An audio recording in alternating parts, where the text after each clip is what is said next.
Hello नमस्कार, welcome to Kargil news India में आस्था शर्मा। तो आइए आज की बड़ी खबरों पे नजर डालते हैं। केंद्रीय मंत्री अश्विनी वैष्णव ने देशवासियों और उद्योगों से विदेशी मुद्रा बचाने की अपील करते हुए कहा कि वैश्विक अनिश्चितताओं के बीच भारत को ऊर्जा आयात पर निर्भरता कम करनी होगी। उन्होंने प्रधानमंत्री नरेंद्र मोदी के फॉरेक्स बचाओ और कमाओ आह्वान को जन आंदोलन बनाने की बात कही। भारत में 2026 के राजनीतिक समीकरण में एनडीए का दबदबा जारी है, जहां 22 राज्यों और केंद्र शासित प्रदेशों में गठबंधन की सरकारें सत्ता में हैं। बीजेपी के नेतृत्व वाले राज्यों में योगी आदित्यनाथ, देवेंद्र फडणवीस और हिमंत बिस्वा शर्मा जैसे बड़े चेहरे प्रमुख भूमिका निभा रहे हैं। प्रधानमंत्री नरेंद्र मोदी ने तेलंगाना के विकास को लेकर केंद्र सरकार के पूर्ण सहयोग का भरोसा दिया और राजनीतिक एकजुटता की अपील की। मुख्यमंत्री रेवंत रेड्डी की परियोजना संबंधी मांग पर प्राइम मिनिस्टर मोदी ने कहा, देश और राज्य के विकास के लिए साथ आइए। प्रधानमंत्री नरेंद्र मोदी ने किसानों से प्राकृतिक खेती अपनाने और रासायनिक खाद के कम इस्तेमाल की अपील की, जिससे मिट्टी की सेहत बेहतर हो और आयात पर निर्भरता घटे। प्राइम मिनिस्टर मोदी ने कृषि में डीजल पंपों की जगह सोलर पंप अपनाने पर भी जोर दिया, जिसके बाद उर्वरक कंपनियों के शेयरों पर दबाव देखा गया।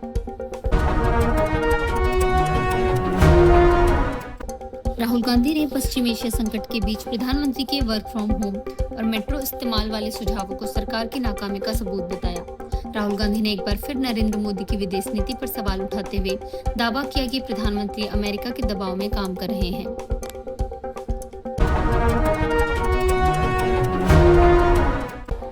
तमिलनाडु के मुख्यमंत्री सी जोसेफ विजय ने चेन्नई सचिवालय में तमिलनाडु विधानसभा सदस्य के रूप में शपथ ली। Protem speaker M V. करुप्पाय ने विजय समेत नवनिर्वाचित विधायकों को पद और गोपनीयता की शपथ दिलाई।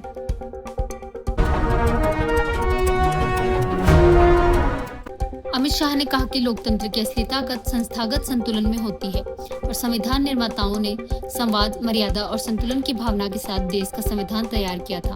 उन्होंने कहा कि 76 वर्षों में भारत ने संवैधानिक परंपराओं और मूल्यों को कायम रखते हुए विकास की मिसाल पेश की है, जो दुनिया के बहुत कम देशों में देखने को मिलता है।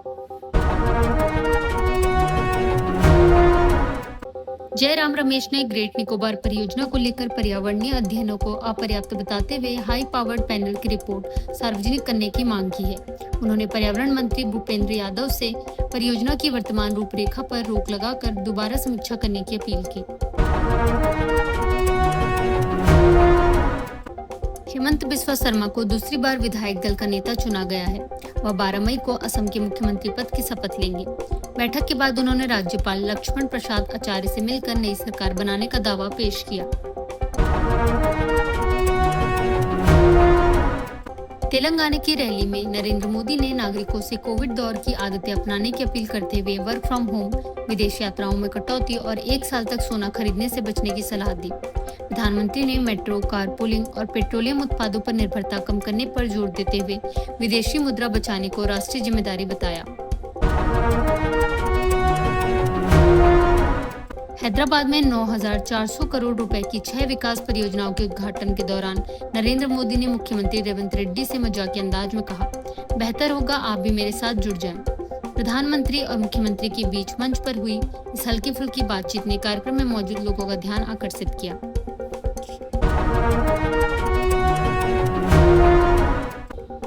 प्रधानमंत्री नरेंद्र मोदी ने पश्चिम एशिया संकट के बीच देशवासियों से पेट्रोल और डीजल का बहुत संयम के साथ इस्तेमाल करने की अपील की। उन्होंने कहा कि सोलर ऊर्जा, एथेनॉल ब्लेंडिंग, एलपीजी विस्तार और सीएनजी इंफ्रास्ट्रक्चर पर भारत का फोकस देश की ऊर्जा सुरक्षा को मजबूत बना रहा है। अमेरिकी राष्ट्रपति डोनाल्ड ट्रंप ने ईरान के शांति प्रस्ताव को पूरी तरह अस्वीकार्य बताते हुए खारिज कर दिया, जिससे खाड़ी क्षेत्र में तनाव और बढ़ गया है। वहीं ईरान की सेना ने चेतावनी दी है कि अगर अमेरिका और इजराइल ने दोबारा आक्रामक कार्रवाई की तो उन्हें चौंकाने वाले जवाब का सामना करना पड़ेगा।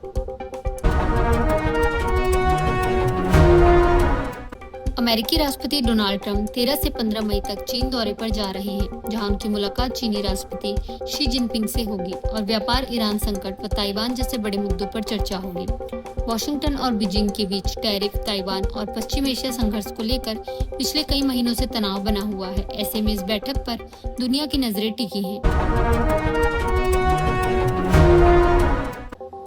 ईरान ने युद्ध खत्म करने के लिए अमेरिका से प्रतिबंध हटाने और युद्ध में हुए नुकसान का मुआवजा देने की मांग रखी है। पाकिस्तान की मध्यस्थता से भेजे गए इस प्रस्ताव में सभी मोर्चों पर संघर्ष रोकने की बात कही गई है। अमेरिकी राष्ट्रपति डोनाल्ड ट्रंप ने ईरान पर 47 वर्षों से अमेरिका के साथ खेल खेलने का आरोप लगाया और कहा कि तेहरान ने अमेरिकी नागरिकों को निशाना बनाया तथा घरेलू विरोध प्रदर्शनों को कुचला। वहीं घाना स्थित ईरानी मिशन ने ट्रंप के बयानों पर पलटवार करते हुए कहा कि ईरान दबाव की राजनीति के आगे झुकने वाला नहीं है। सी जोसेफ विजय का तमिलनाडु के मुख्यमंत्री के रूप में पहला दिन कई बड़े फैसलों और चर्चाओं से भरा रहा। स्क्रिप्ट से हटकर भाषण देने से लेकर पूर्व डीएमके विधायक को प्रोटेम स्पीकर नियुक्त करने तक विजय ने पहले ही दिन अपने अलग राजनीतिक अंदाज के संकेत दिए।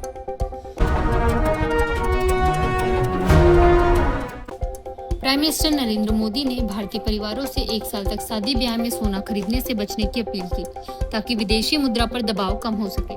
प्रधानमंत्री ने कहा कि बढ़ती तेल कीमतों और भारी गोल्ड इंपोर्ट से रुपए और देश के विदेशी मुद्रा भंडार पर असर पड़ रहा है।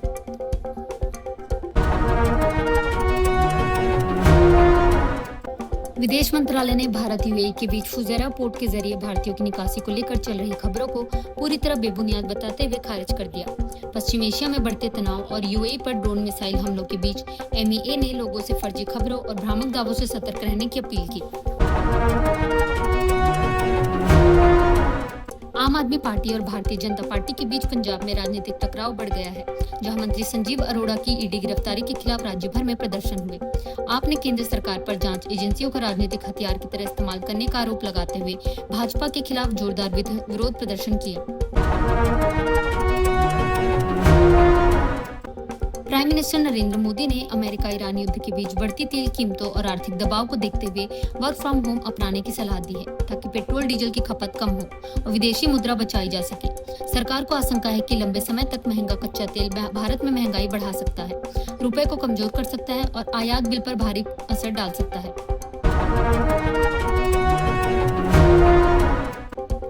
अखिलेश यादव ने प्राइम मिनिस्टर मोदी की ईंधन बचाने वाली अपील को सरकार की नाकामी की स्वीकारोक्ति बताते हुए कहा कि इससे बाजारों में घबराहट फैल सकती है। उन्होंने आरोप लगाया कि डॉलर के मुकाबले रुपया तेजी से कमजोर हो रहा है और भाजपा सरकार की आर्थिक व्यवस्था पूरी तरह चरमरा गई है।